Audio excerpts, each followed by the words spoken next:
Well, greetings and salutations, everybody. Welcome to Open Mic here on the John Campea YouTube channel. My name, of course, is John Campea, and this is the all-open forum discussion show. You know, every day on the John Campea show, when we talk about movie news, we save a little bit of time for some live questions, but here on Open Mic, that's all we do. It's open forum, everything you guys want to talk about. A bunch of friends standing around a virtual water cooler, talking about our favorite things in the world, movies and movie news and all that sort of stuff.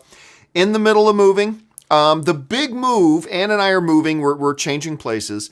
And the big move is on Friday, but I've already started taking stuff over, like we've already taken possession of the new place, and I got scratches and bumps and bruises all over me right now from moving all this stuff over. But very excited. We're going to move the studio over. So tomorrow, Thursday, the shows tomorrow are going to be the final shows that we do in this little studio, and hopefully I'm going to have everything up and ready to go on Friday. There's a chance I won't be able to do one or two of the shows on Friday. However, I am hoping that Friday we'll be able to have the shows up and running from the new studio, but we'll see how all that goes. All right, with all that out of the way, let's dive into the topics today, because that's what we're here for, to talk about movies and such. The first question comes to us from Josh Crichton, who writes, where does the Galactic Empire stand on the political compass? How does it compare to governments from history? By the way, I sent you a tweet on it. Well, it's a fair enough question, Josh. It's a fair enough question. I appreciate the question. However, and I know this isn't what you're trying to do. I know it's not what you're trying to do, but I am not going to get dragged into that. I am not going to get dragged into that. I'm not going to get in, because any answer I give, somebody's going to compare to a political answer. And I am not going to get involved in that right now. So it's a totally fair question.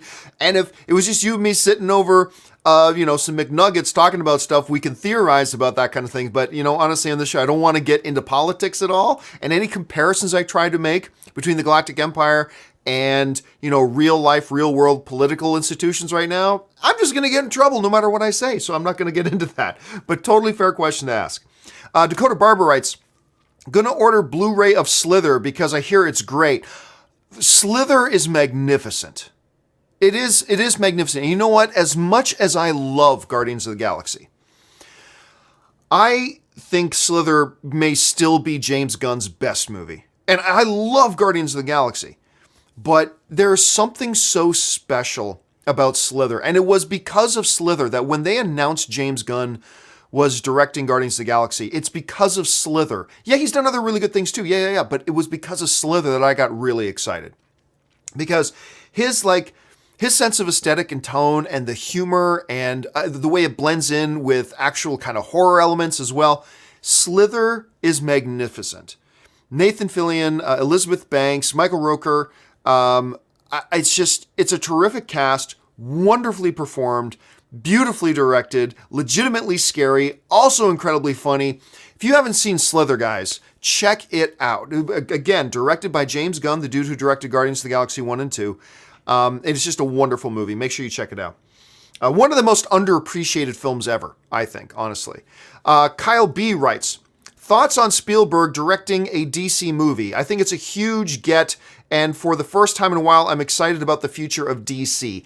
Well, you know what? Here's the thing. I'm going to go into this a little bit more in depth on the John Campea show later today, because the question's been raised in a few places as, is Steven Spielberg a hypocrite? Because just a couple of years ago, he was talking about the demise of comic book movies. But here's the thing, and again, I'll only touch on it here. We'll go more in depth into this later today on the John Campea show this afternoon. But don't get too excited. This isn't a DCEU movie, all right? It's also going to be, and Black Hawk is not, while it is a DC comic, it wasn't started in DC. DC acquired the Black Hawk comic, I think in the 50s or something like that. But anyway, it's not a superhero film per se, because Black Hawk isn't a superhero per se. And it's very isolated. I mean, it all depends on how they decide they want to do it. But I do believe this is going to be set in World War II. It's kind of a movie that's right up Steven Spielberg's alley. But I saw some people running headlines like Steven Spielberg's doing a DCEU film. This is not going to be a DCEU film. From everything that I've read, and maybe there's something out there that I've missed, but from everything that I've read, this is not a DCEU film. So I wouldn't get terribly excited about it just yet. And as far as whether or not he's being hypocritical about this, I'll go into that on the John Campea Show a little bit later today. But it was certainly an interesting piece of news. The other thing to keep in mind is this: when's he going to direct it? Because he still has Indy 5, Indiana Jones 5 is the next film he's going to do. And then he's doing another film after that. Is it a West Side Story? I think he's doing a West Side Story after that.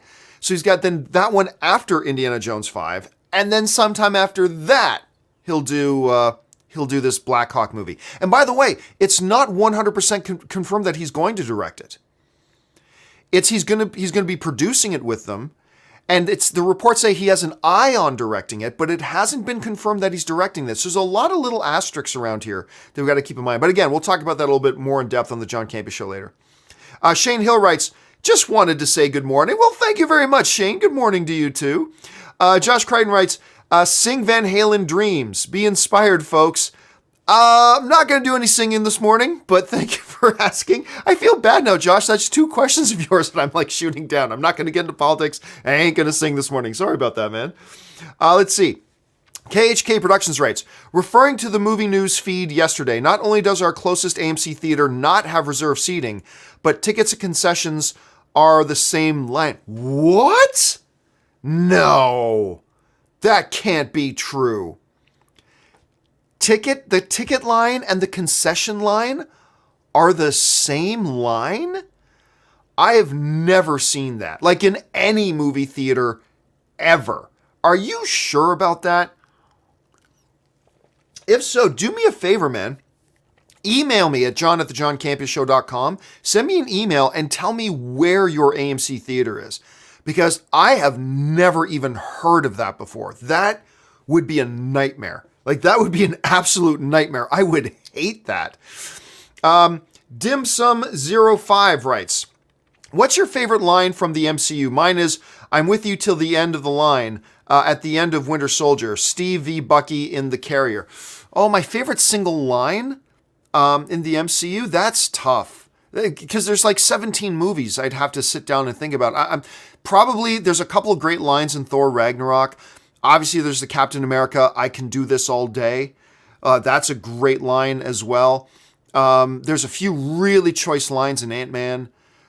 Civil War has, oh man, I can't. I mean, honestly, I would have to literally sit down and really think about that for a while. I can't, 17 films worth of lines. I mean, the one you're talking about, I'm with you to the end of the line. That's a great line too. That is an awesome line. So look, off the top of my head, I'll go with, I can do this all day. I'll go with that one for now, but don't hold me to that because, again, 17 films worth of stuff I'd have to actually think through. Let's see. Alexander Helmer writes, in my opinion, Christoph Waltz is the most overlooked actor in Hollywood. He's 2 for 2 at the Oscars with a great performance in Django, an iconic one as Hans Landa. Here's the thing, Alexander, you just kind of shot down your own point.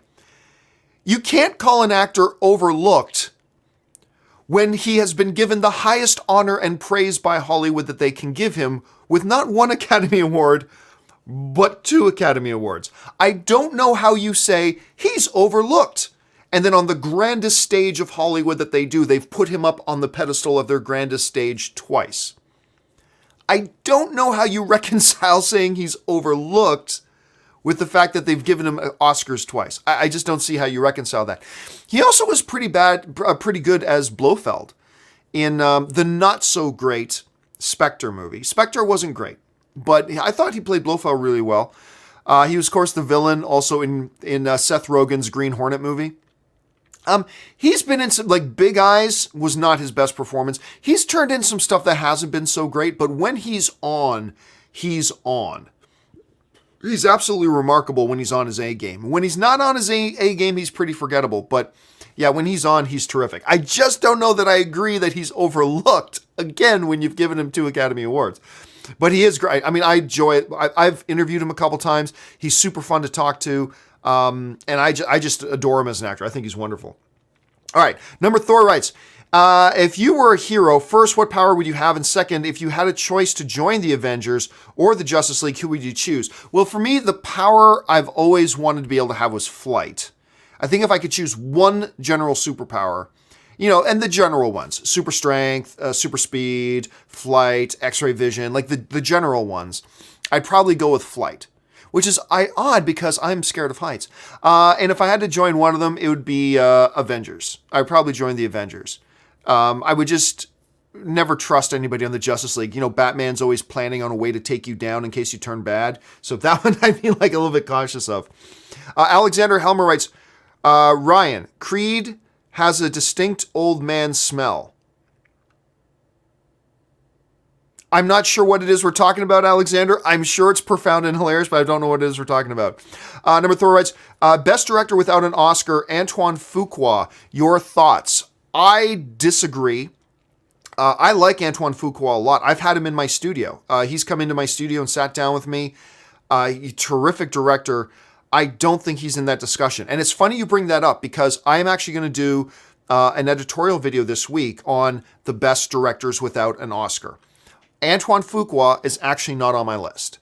But he's great. I like Antoine Fuqua a lot, don't get me wrong. But there are a number of really amazing directors who you would go, wait a minute, that guy doesn't have an Oscar? At quite a bit. So that video is going to be coming either later today or later this week, depending on how my schedule goes. But that is a video that's coming. Thorth follows up with, have you heard of TNA Impact Wrestling and do you watch it? It's not as good as WWE, but I still think it had some entertainment matches from time to time. You know what? Here's the thing. TNA, the wrestling organization, started as an interesting idea. But the very fact that they called it TNA kind of revealed that it was going for gutter 14-year-old kind of audiences. And then they acted like it too. I mean, just the very fact that they called it TNA, which obviously you can see what the implication is, right? And it never went anywhere. They got a couple of high-profile names who were well past their prime, but they didn't ever do anything really interesting, to be honest with you. So I'll be honest, I never got into it. I gave it a shot for a while, but I never got into it myself. Zombatron 5678 writes, ever seen 1941 or Hook by Spielberg? Not his best. I am unabashedly a massive fan of Hook. I love Hook. And I know Hook has its detractors out there. I know there are people who don't dig it. And I appreciate that. And I respect that. That's fine. All film is subjective. I adore Hook. I absolutely love Hook. 1941 isn't bad either. To me, Spielberg's worst film is still The Terminal. I thought The Terminal was completely flat. Like, absolutely flat. And despite the fact that you have the most charming, maybe the most charming actor of all time in Tom Hanks, the movie to me had no charm. No charm, no personality. They tried to give it charm. They tried to give it personality. To me, like, every director or actor or whatever has a bad day at the office. To me, The Terminal was Spielberg's bad day at the office. I actually didn't mind 1941, and I love Hook. But you're not alone, Zombatron. You're not alone. I know a number of people who don't like Hook at all. But for me, I got to tell you, man, I just adore it. Let's see here. Thor writes, save one, erase one. Save one, erase one. Save one person, the others erased from existence forever. Would you save Spielberg or Scorsese? Oh, Spielberg. I love Scorsese. It would pain me to no end to lose Scorsese as a filmmaker, but Spielberg is the greatest filmmaker of all time. He is the greatest filmmaker of all time.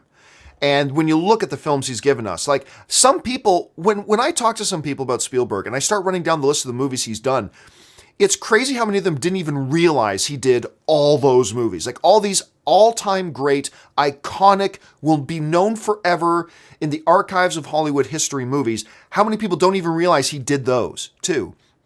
You know? So yeah, absolutely Spielberg. Not a hard question for me. It would pain me and kill me for us to lose Scorsese, but not a hard question for me. Let's see. Adamus95 writes, hey John, hope you're doing well today. I am doing well today. Thanks for asking. I'm amazed that the Asylum hasn't been sued yet for its blatant movie ripoffs. How are they able to get away with it? Okay, here's the funny thing. For those of you who don't know what the Asylum is, the Asylum is this movie studio that produces these low-budget, completely unabashed ripoff movies. So remember there was a Samuel L. Jackson movie, Snakes on a Plane? Asylum did Snakes on a Train. Then you had the Transformers. Asylum did Transmorphers. And there's like literally 100 of these things. I believe they're also the studio behind Sharknado, though. Here's the funny thing. here's a little funny story about Asylum, and then I'll get to answering your question, but here's a funny story about Asylum. When I was with AMC, and we moved from being in the big storage closet at the AMC Burbank 16 into our new studio, which eventually, became the new studio home of AMC. We eventually, it was then the studio of Collider after that because I brought it over. But when we moved in, the day that we were moving all of our stuff in, this group of 4 or 5 guys come walking in to our studio, carrying a big stack of DVDs, and they were all guys from the Asylum. We didn't know this, but we literally moved in right next door to the Asylum. I had no idea, because they don't have any signage up or anything like that, right? So we didn't know this building right beside us was Asylum. And these guys come walking in with this huge stack of DVDs, and they just came walking in and said, "Hey, John, we are big fans. We love AMC. We love, your shows, blah, blah, blah. We're big fans." And they came over and gave us a whole bunch of Asylum DVDs. Couldn't be nicer. Awesome, awesome group of guys. So that's a true story. Okay, so anyway, how do they get away with it? The way they get away with it is fair use. There's a doctrine in law that's known as fair use. That's basically, fair use, a lot of people misunderstand it. It's not a get out of jail free card for everything. You can't just rip off everything, but it's basically, if you're doing satire, criticism and commentary, and, being transformative to the original work, there are parameters within fair use that you can do something like what the Asylum does, and it is protected under the doctrine of fair use. Now, not everything is, and look, I am massively oversimplifying it. Fair use is a tricky thing, and I have to argue fair use almost every day, because almost every day, I'll put up, well, maybe now every week, at least every week, when I say, for instance, do a review of, say, Lost in Space. Okay, here's an example. I did a review of Lost in Space. I don't use any video footage. I never use video footage in my reviews because that's just too risky. But I will use still images, right? Because I'm using images for the purposes of commentary and criticism and illustration. So I'll get then a content strike. I'll get a content claim, a copyright claim on my video from somebody saying, "Hey, you're using a copywritten image." And then I have to engage fair use and say, "Hey, look, this is fair use doctrine. My use of this image here is completely under the doctrine of fair use. I'm using it for commentary and criticism and illustration of educational purposes." That's completely within the realm of fair use. And then 99 times out of 100, the copyright claim gets withdrawn. So I got to get involved and use fair use all the time. But again, I don't take what I've just given you as any sort of legal advice, not at all. It's just there is this doctrine of fair use. If you want to know more about it, just hop online, read up about it. There's lots of videos on YouTube about fair use, how it works, how it does not work is also very important. Because a lot of people just put up songs on YouTube saying, "Oh, it's fair use." And it's no, that is not what fair use is. But that's kind of the thing that protects Asylum. And go read more into it. Okay. Karthik Rao writes, recently watched the new King Arthur movie and really liked it. I really liked its soundtrack. What movies do you think have great soundtracks but are not great movies? I would have to think about that. First of all, I liked King Arthur with Charlie Hunnam. I liked that movie. I had a blast with it, to be honest with you. Is it a great movie? No, but I had a real kick with it. Certainly has its shortcomings, certainly has its faults, no doubt about it. But overall, I really dug it. It was a complete box office disaster. It was a disaster at the box office, but I had a good time with it. Off the top of my head, the only other film I can really think of, I'm sure if I sat down and thought about it, I can come up with 10, but off the top of my head, the one that comes to mind is probably A Knight's Tale with Heath Ledger. Not a great, and Paul Bettany is in it as well. Not a great movie, but it had an incredible soundtrack. Paul Bettany's actually really good in that movie. That's the movie that made me appreciate Paul Bettany, but not a strong movie, but you got Queen in there, so of course it's a good soundtrack. Let's see. Jack 121 writes, "Hey John, speaking of Infinity War premiere and the red carpet, Is there any celeb that you didn't think you'd be excited to meet or run into, but were once you did? Hope that makes sense. Thanks. Gosh, I don't know. Like, that I wasn't expecting to run into?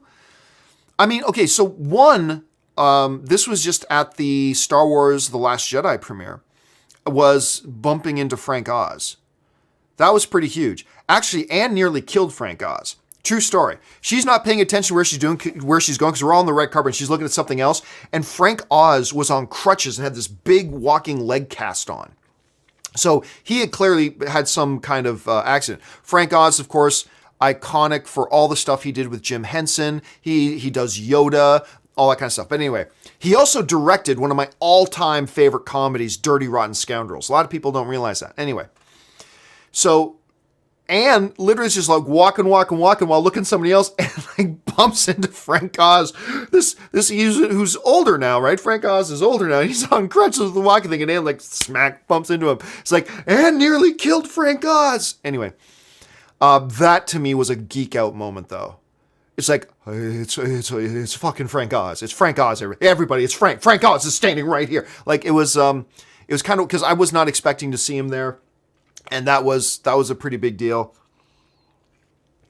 Yeah, that's probably why. See, everybody else I kind of would have expected to bump into. I've had some great geek out moments at carpets and things like that, but most of them were expected. But that's one experience that kind of comes to my mind. Thanks for the question, man. Adam Douglas writes, today's Jurassic World trailer gave up too much. Yeah, I just saw that before we started the show. And yeah, it really kind of does. It really kind of does. Look, I like Jurassic World. I had a good time with that movie. I didn't think it was like spectacular, but I thought it was pretty good. I'm having a hard time getting excited for this one. The marketing to me has not been great. And it looks like they're going back again to oh no, they've created another new most fearsome dinosaur ever. Ooh, we've never seen that before in the Jurassic series. And it's loose in the city. Oh, we've never seen that before in the Jurassic series. Yeah, it's a little hard. I mean, Chris Pratt was pretty charming. They had some pretty good Chris Pratt moments. Like the moment when the T-Rex's head falls against him and he's just the thumbs up coming. That was pretty charming. That was funny. I'm having a hard time. The trailers have not been kicking it for me. So, but anyway, yeah, I agree with you. They gave away a little bit too much today. Let's see. Phil Lee writes, greatest betrayal scene. Robert the Bruce for me. Again, that's a big, grand topic. Something I would have to think about a lot. But yes, Robert the Bruce in Braveheart was a heartbreaking scene. It was heartbreaking. And like, you're just sitting there watching the movie and like, you bastards. Like, it's just, yeah, that's a big one. Again, that's something I'd have to sit down and think about and chart out and write out some options, but that is definitely a really good one because yeah, it's a betrayal scene that hits you emotionally and also gets you angry at the betrayer. That scene was pretty big. Okay. Let's see here. Sorry guys, this happens all the time, and I never know quite how far back to go. Okay, here we go. Joseph Farella writes, hey John, you see last night's Flash. Won't spoil it for those of you who haven't seen it, but they finally caught my interest with last night's exciting episode. Nope, I very, very rarely watch shows live. I don't watch shows live. Like I do have YouTube TV. Let me back up a bit. I haven't had cable for like 8 years. I was a cable cutter like 8 years ago. I watch all of my television via Roku. So Netflix, Hulu, Amazon Prime, whatever else. NBC app, CBS app, CW app, all that kind of stuff. Now I do have the YouTube TV app, so I can watch live TV. But I'm just in the habit that I don't watch TV live. Not to mention, I was busy last night moving stuff over to my new place. I usually will watch those shows the next day. So at some point today, I will sit down. Well, first of all, I got to watch the season finale of Black Lightning because I have loved this season of Black Lightning. I have loved this show. And I'm just kind of sad that the season's actually over. But no, I have not watched this week's episode of Flash yet. I will probably watch it today. that gives me some excitement that you liked it, because I've been struggling with Flash this season. And I have loved the Flash show, but this season I've been struggling a bit. So I'm glad to hear that you liked last night's episode. I'm looking forward to watching it. Thanks for bringing it up. Elam Rem writes, the Filthy should be an official name of the John Campea fans. Yeah, that's collective. We should be called the Filthy. That's an interesting idea. By the way, that brings up an idea. People have been asking me constantly for months now about merchandise. It looks like I'm finally close to having some official John Campea merchandise. Hopefully within the next 2 or 3 weeks, I'll be able to share some links, but just keep your eyes open for that. Jeff Kimball writes, ever been to an Alamo Draft House? LA's opens this summer. Great movie-going experience and awesome food. I've been to an Alamo Draft House in Austin, Texas. It was a nice experience. It was a really nice experience. Now, I have got some issues with the Alamo Draft House. So I probably will not be a patron of the Alamo Draft House. They've done some shady things, in my opinion, and I'm not a particular fan of their CEO.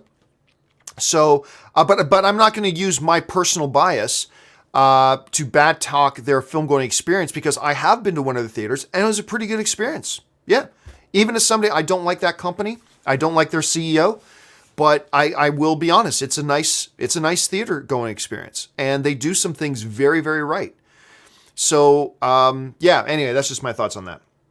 Okay, next one. Ray Stone writes, "What do you think of the picture of Hugh Jackman on the Avengers / Captain Marvel set in Atlanta with his Wolverine hair? Is the impossible happening? I've not heard of that. I do not believe that's true." I mean, maybe it is out there, and I just haven't seen it. But if that were true, I would think that would be all over the place, like everywhere. Let me just check something here. Or you might have just been looking at a Photoshop thing. Yeah, I don't think it's real. I think if something like that was real, it would be dominating the... I'm looking at my feed right now, where I keep tapped into all the news outlets, and I'm not seeing anybody mentioning it at all. So I have a hard time believing that's legit. So I don't think that's true. Let's see. Adam K writes, with big action movies like Rampage, we usually expect that they won't be great, but will be fun. Shouldn't we expect more from these kinds of movies? Well, I mean, look, it all depends. Like, if too many people differentiate between fun and great. Look, movies are meant to be an experiential event. You go to movies to experience, whether you're going to experience fear or excitement or tension or laughter or whatever, or intrigue or suspense. Movies are experiential events, right?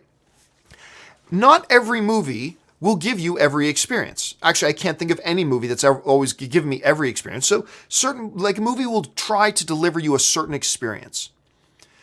The question is, does the movie deliver an experience to you that you walk out feeling entertained? That's whether the experience the movie was trying to give you was suspense or wonder or adventure or fear or anger or laughter or whatever experience it was trying to give you. When it delivers this experience to you, did it deliver that experience to you effectively to the point that you walked out of the theater feeling like, I was just entertained? That was a good time. That was a worthwhile time because I had an emotional experience. I had an experiential experience with it. You know, whether it's an experience like Schindler's List, like that is an experiential moment. Like you watch that movie, that's an experience, right? And for me, like if you go into a movie like Rampage and it delivers that experience, maybe it wasn't intrigue experience, maybe it wasn't romance experience, maybe it wasn't fear experience, but it gave you an adventure experience and a fun experience, and it delivered, and you feel you walked out of the field and you got your experience, then how is that not good? You know, how is that not good then? That's what movies ultimately are. Great dialogue can help give you a good experience. Good plot will contribute to giving you a good experience. All those good things that should be in a lot of movies. But sometimes a movie can be a short on those, but exceed in others, and still at the end of the day, the bottom line is, does it give you the experience? And how do you feel when you walk out of the theater? And I'll tell you what, if I walk out of a movie theater and I'm smiling and I'm thinking about what I just watched and all that kind of stuff, that's kind of the bottom line for me. So I don't know that, look, if a movie delivers a fun experience, then it's a good movie. It did what a movie's supposed to do. Maybe it did it a different way than other movies do it. Maybe it gave you a different kind of experience than others did. But if you walk out of a film and you thought, I had an experience, and I'm walking out of the theater with a smile on my face, or still overwhelmed by the experience, whether the experience was fear or anger or suspense or mystery or whatever, I'm still feeling the effects of that experience and I'm smiling. And then the movie did what it's supposed to do. There's no one kind of good movie. What is a good movie? Is a good movie one with Oscar-worthy performances? Is a good movie one that you're still thinking about 3 weeks later?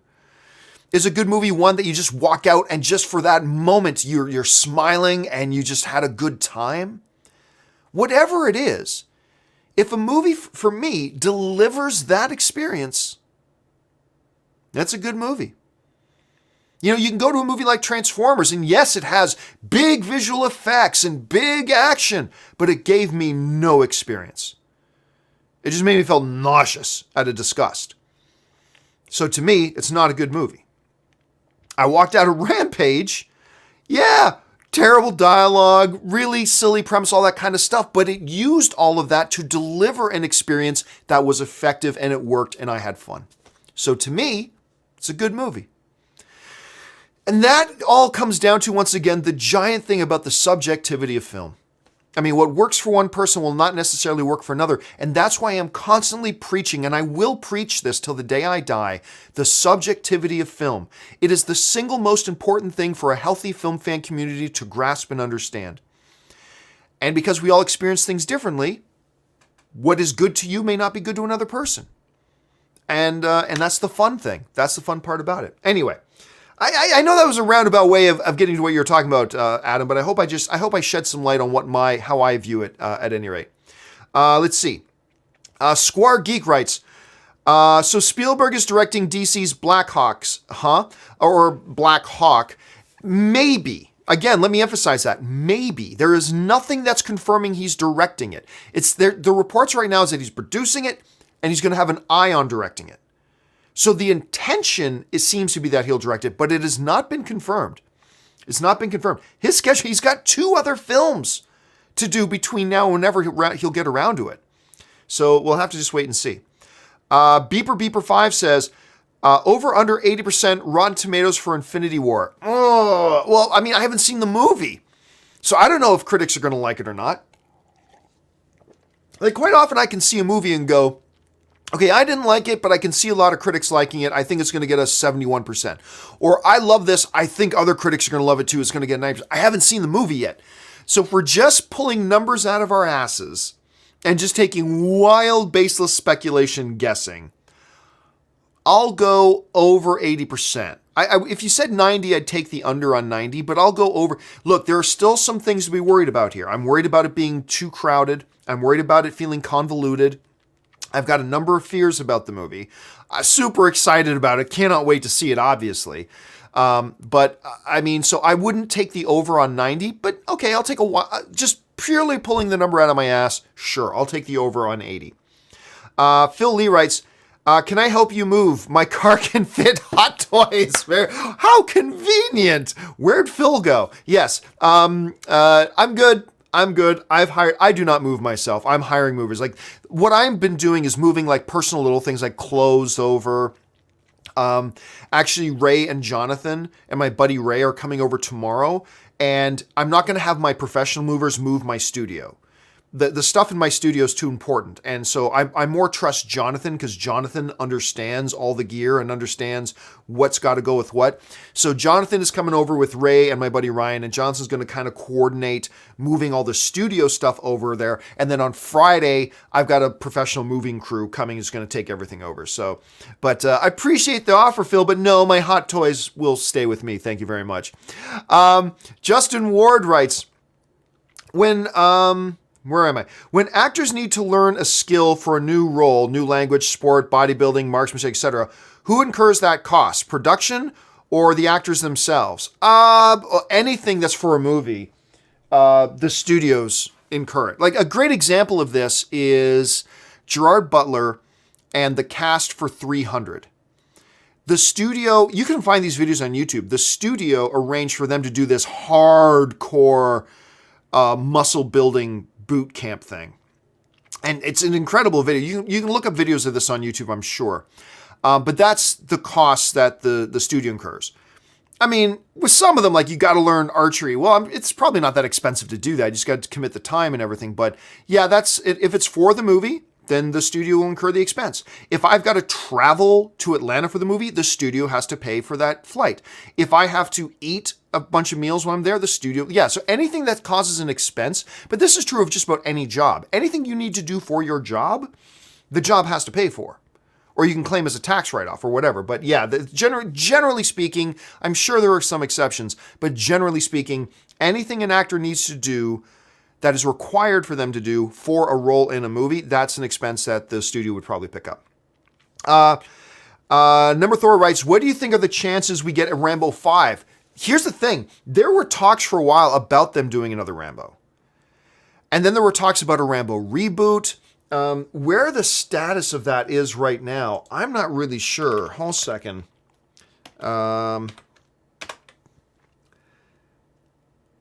Okay, so for instance, back in 2014, I remember this. Sylvester Stallone their headlines. Stallone is now training for Rambo 5. Boom. But then it never happened. Stallone now, hold a second, let me look this up. Sylvester Stallone now is 71 years old, which is not too old to do an awful lot of movies. To be Rambo? I don't know. I'm going to say low. I think the chances of another Rambo movie at this point are probably pretty low, which is fine. The last Rambo movie was great, and that's a great one to end that series on. I think if we're ever going to get another Rambo, it'll be a reboot, I think. Alan Gonzalez writes, good morning, John. Good morning, Alan. I have a friend that says all superhero movies are the same beats. I try to explain to convince him that they're not, but no luck. Have you had something similar? Oh, yeah. People who absolutely, look, you always have to deal with people who don't understand something, but are convinced they understand something anyway. Like, it's like trying to explain web design. I remember when I worked at a web design company, it's like people who have no idea about web design think they completely understand what web design is and what you have to do for it. It's like, you don't get it. It's really funny for people who don't like comic book movies and therefore aren't that invested in them and really probably haven't watched that many of them. They think they understand comic book movies. No, you don't. Like if you haven't even invested in many of them or to watch them, to know you cannot look me in the face and say that Ant-Man is anything like Civil War. You cannot look me in the face and say Doctor Strange is anything, even remotely like Logan. You can't look me in the face and say Superman is anything like Deadpool. Like, it's just one of these things. If somebody doesn't get it, they just don't get it. Here's a great example, okay? So last night, I am doing something. Oh, you know what? I got to step away for 1 second. Give me one moment, guys. We're right back.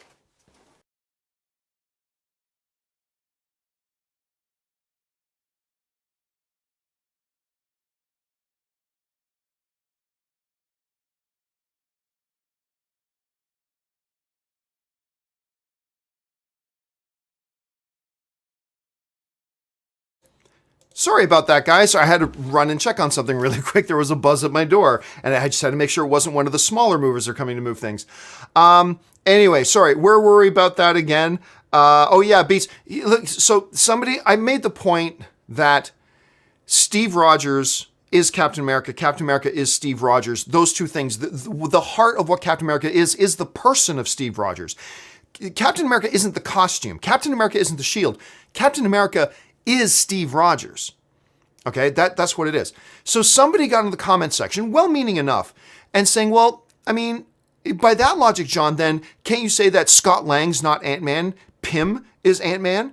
And I'm like, well, I mean, honestly, friend, if you don't know the difference between that Ant-Man situation and the Captain America situation, I don't really know how to explain it to you. Like, I don't know where we go in this conversation. Like, if just as a starting point, you don't see the terrific difference between the, Lang and Pym situation with Ant-Man and what that is, and what the Captain America situation is, I don't really know that I can help. I don't know that I can explain that to you. So it's probably not worth us having a discussion on right now. And sometimes with people like that, with that whole comic book issue, it's kind of the same thing. It's like, hey, look, if you don't see how comic book movies are different, then you're probably locked into that way of thinking, and I don't know how to help you, to be honest. So, yeah, I have had some people say that to me, and it's a frustrating thing. But again, it's just one of those things that it's so clear and obvious that if you don't see the difference, I don't know how to make it any more clear and obvious than it already is. So there's probably no point in us having a discussion and it just becoming an argument, you know what I mean? So at that point, I just kind of walk away from it.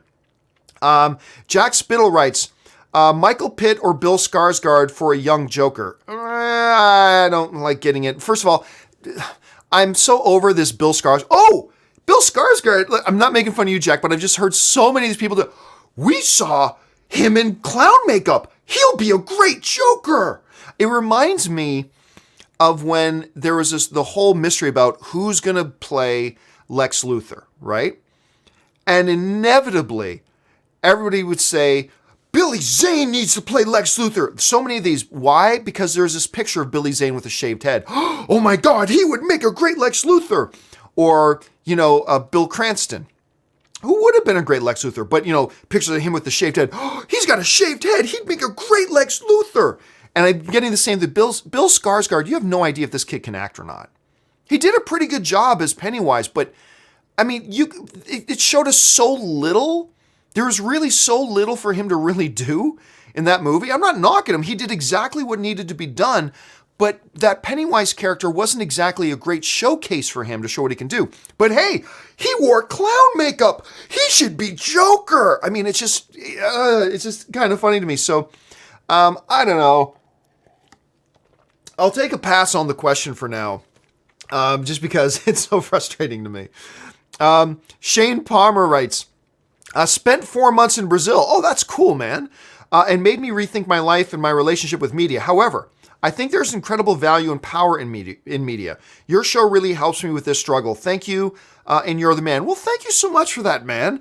And whenever I think of Brazil, all I think about is Gracie Jiu-Jitsu. I just want to go down there and study Gracie Jiu-Jitsu. But I really appreciate it, man. Thank you so much for the comment. And I know you only had so much space to write. It would be really interesting to hear your insights. Do me a favor. Just in a short version, do me a favor, Shane, email me, john@thejohncampeashow.com.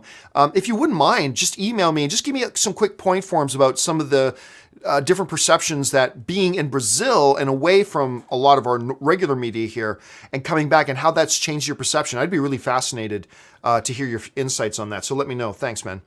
Bomb Squad writes, feel bad for all the theater employees who get Infinity War spoiled for them by people in the lobby while ushering during the end credits.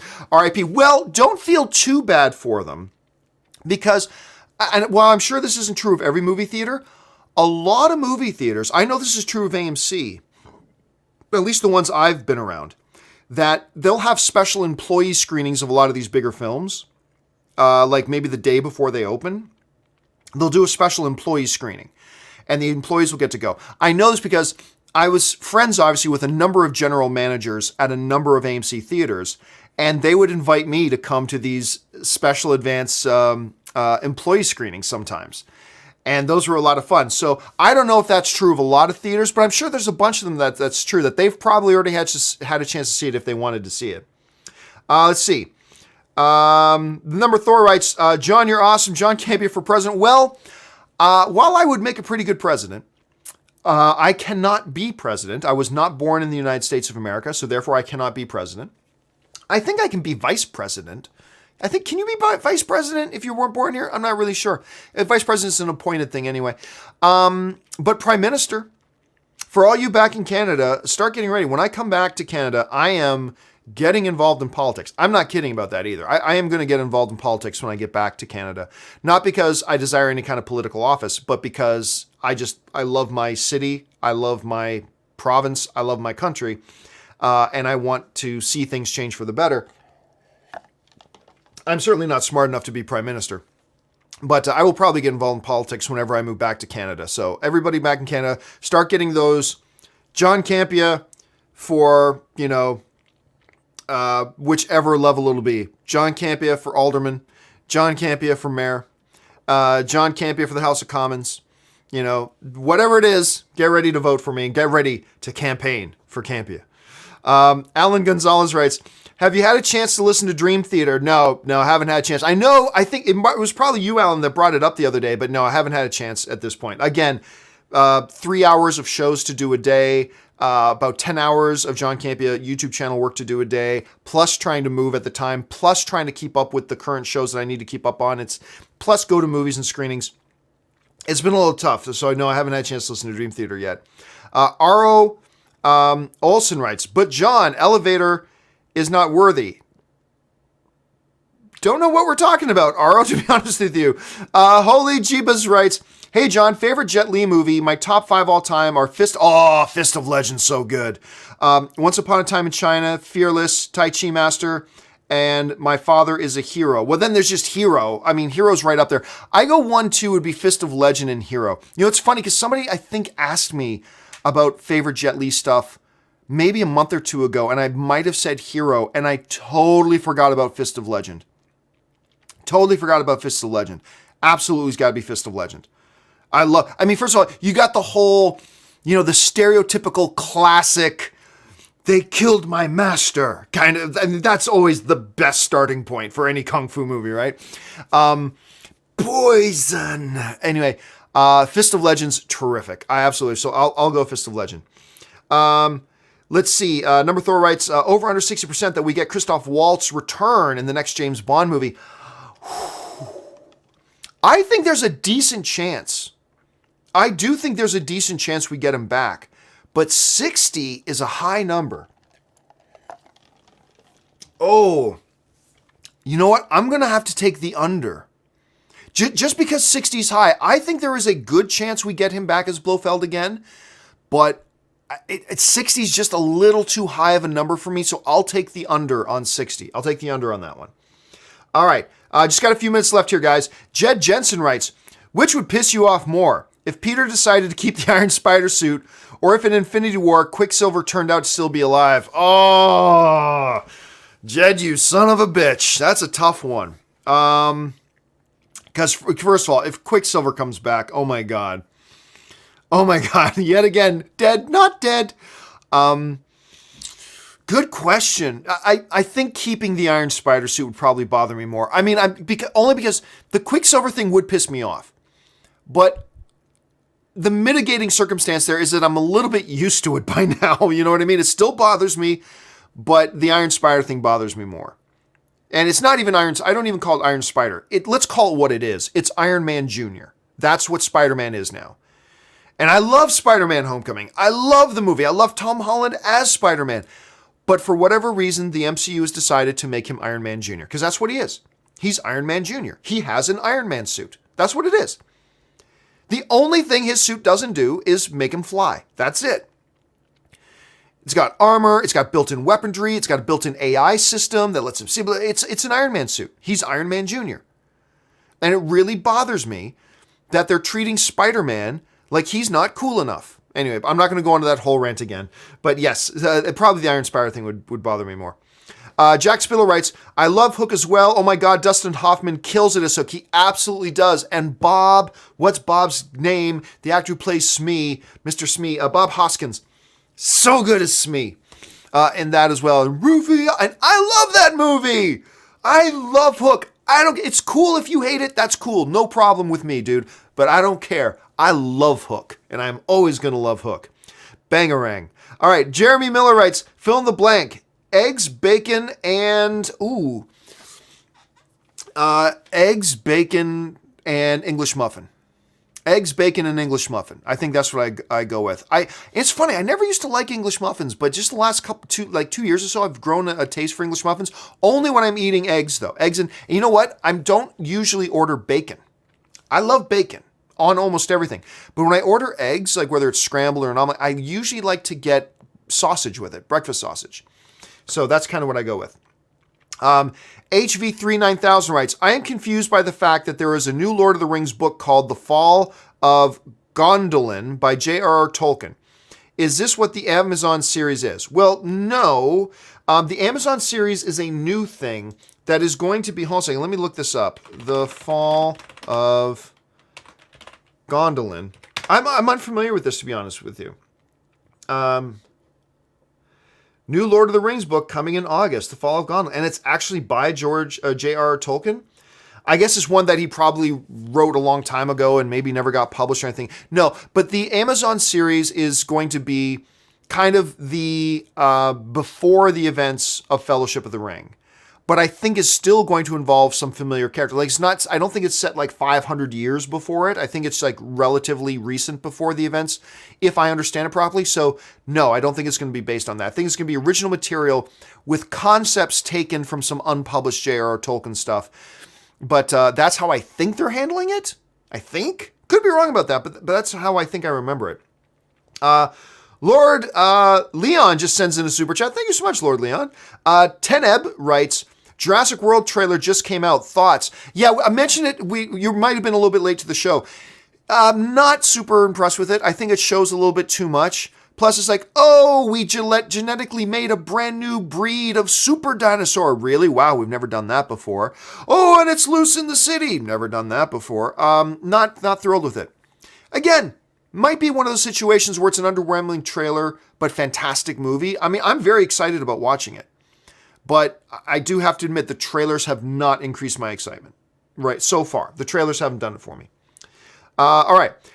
Stephen Roth writes, found and watched Prince of Peace, God of War because it was mentioned in your show over the weekend. Intelligent, well-balanced, and very engaging. I'm going to show it to my dad who went to seminary later this week. Oh, thanks so much, man. I really appreciate that. For those of you who didn't know, Prince of Peace, God of War is a documentary that I made a lot of years ago, maybe like 12 years ago or something like that, maybe even a little bit longer, on the whole pacifism versus just war theory positions within the religious right in North America. And that was my documentary. Very low budget. I had no crew. It was me, one suitcase that I packed 2 lights in and my little camera, and I took it with me across the country, across the United States and Canada, talking to all these people from both sides of the issue, professors, theologians, all these historians, things like that. A lot of fun to do, really painful to do, very low production value. But thank you for saying that, Stephen. I really appreciate the comment. Let's see here. Number Thor writes, where'd it go? Save or erase Sam or Dean, and you have to take one gun to your head. Nope. I already said in a previous episode, somebody else asked me a question. Would you rather have Sam or Dean? And I'm like, you can't separate them. They're one or the other. I've already said that. I am not going to distinct between the two. Save or erase Batman or Superman. Probably save Batman. But Superman's probably the most important comic book character of all time, but I'll probably save Batman. Number Thor writes, have you ever met a WWE wrestler? I've met John Cena, Alberto Del Rio, Wade Barrett, and my favorite of all time, Winnipeg's own Chris Jericho. That was a proper geek out moment. Have you ever met any, and do you have any good stories? I met The Undertaker. No really great stories. See, my big thing about meeting wrestlers was my dad was friends with this dude who was the owner of the London Knights. And the London Knights are a junior hockey team in Canada. Junior hockey in Canada is a very big thing. Anyway, he was the owner of the London Knights and also owned the hockey arena in the city of London, Ontario. London, which is, by the way, where Ryan Gosling's from. I'm pretty sure, yeah, Ryan Gosling's from London, I believe. Anyway, London, Ontario, Canada. So, and so when every once in a while, they would have WWE events at the arena there. And we got invited and had the private box seats and actually got to meet a couple of wrestlers. I got to meet Coco Beware. Do you guys remember Coco Beware? Got to meet him, Sid Vicious, Undertaker, Barbarian. Trying to remember else who was on that card. Hercules Hernandez. Yeah, but it's been a bunch of years. It's been a bunch of years since I've had a chance to meet them. My friend Kaori has met them all. My friend Kaori Takei, she's even dated a couple of wrestlers, but that's for her to tell stories about, not me. But really not many since I was a younger kid. Not many since I was a younger kid. Let's see here. Just a couple more quick ones here. Editor MG writes, "Hey John, good job." Thank you so much, man. I appreciate that. AG Systems 120 writes, "On Infinity War, are we saying if nobody dies, then the movie is bad? That's a slippery slope that Marvel would be getting into for future pilots." Okay, no, here's the thing. I don't think so at all. I mean, people say, well, characters have to die for there to be stakes. Really? Because we've had like 25 James Bond movies and James Bond has never died. Are there no stakes in James Bond? Is there nothing at stake in a James Bond movie? Of course there is. You don't need somebody to die for there to be stakes. Somebody dying can be a tool for establishing stakes, but there are others as well. It's not the only one in the bag. We went through the entire original Star Wars trilogy. Did Luke die? Did Han die? Did Chewie die? Did Leia die? No. But were there not stakes? Did you not feel stakes? Of course you did. I don't believe anybody in Infinity War has to die. I believe it's a ridiculous notion that somebody has to die. My thing is if you kill somebody, actually kill them. That's my problem is the fake deaths. Is like, oh no, we killed Thor. Wait, he's still alive. Oh no, we killed Loki. Wait, he's still alive. Oh no, Director Fury's dead. Oh wait, he's still alive. Like, it's the fake deaths that kill me, right? So no, I don't believe you have to kill anybody. You can, and that can be a tool. Sure, and if they kill a bunch of people, that's fine. If they don't, that is also totally fine. This whole notion that's out there, I completely reject. Completely reject. This notion that they have to kill off serious characters or else the movie's not any good. I reject that completely. Did they kill Indiana Jones? No? Okay, well then there goes your point. Did they kill James Bond? Did they kill, like in the original trilogy, did they kill Luke Skywalker or Harrison Ford? No, they didn't do that till 40 years later. So no, I reject that notion that you have to. I reject it completely. Let's see.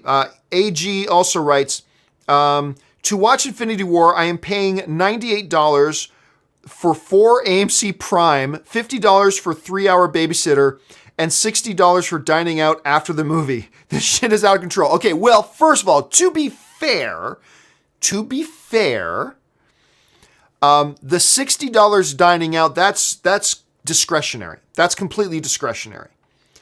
The $50 for 3 hours of babysitting, also discretionary. Although that is a situation that you're in, so it kind of becomes an exploit. But that's not the movie theater's fault. What you have to pay for the babysitter isn't your fault, isn't the movie theater's fault.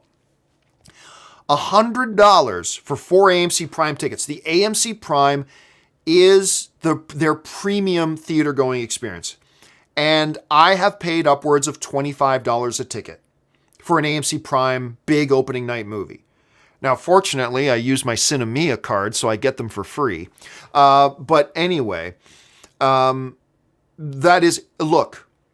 goes back to my whole big thing about there needs to be a change in the movie theater industry of how expensive, how much money they spend on making movies, which directly relates to how much money you need to spend on a ticket to go to the movies.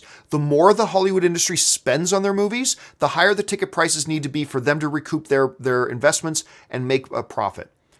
There has to be a industry-wide change.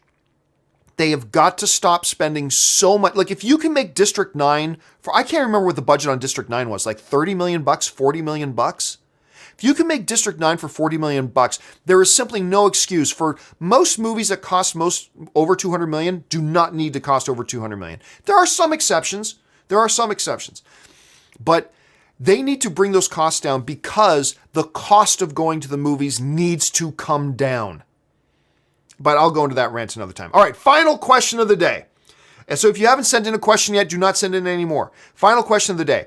Is there a film everyone loves but you hate? Blade Runner. Not Blade Runner 2049. I don't hate Blade Runner 2049, but the original Blade Runner. That's just a movie. Hey, look, I acknowledge everybody loves it. Much smarter people than me love it. I wish I could love it. I want to love it so I can be cool, but I have to be honest. Because all I've got to give you guys is my honest opinion. And it didn't work for me. It's, again, going back to that experiential thing, I watched it and the experience did nothing for me. I wish it did, but that's the one film. That is the one film that everybody seems to love that I just can't get into, so that's mine. All right, guys, that will do it for me for today's installment of Open Mic. Thank you so much. Don't forget, guys, we've got the John Campea Show going into all the movie news today, coming up at 2 p.m. Pacific Standard Time. That's 5 p.m. East Coast time. Make sure you come back and join us for that. Got a lot of really cool topics already lined up to talk about. And also, guys, listen, if you follow me here and you enjoy watching my videos, do me a favor, head on over to www.patreon.com/John Campea. There, get the information about what it means to be a Patreon supporter, how being a Patreon supporter keeps the show on the air, and what benefits there are to being a Patreon supporter, like audio-only versions of podcasts, the Facebook group, some behind-the-scenes videos, some Ask Me Anything sessions that we do. Go and check that out. Maybe you'll want to become a Patreon supporter, maybe not. Either way, I'm just glad you're a viewer here with us. All right, guys, that will do it for me for today here on Open Mic. Again, John Campea Show comes up again a little bit later today. My name is John Campea, and until the next video, bye-bye.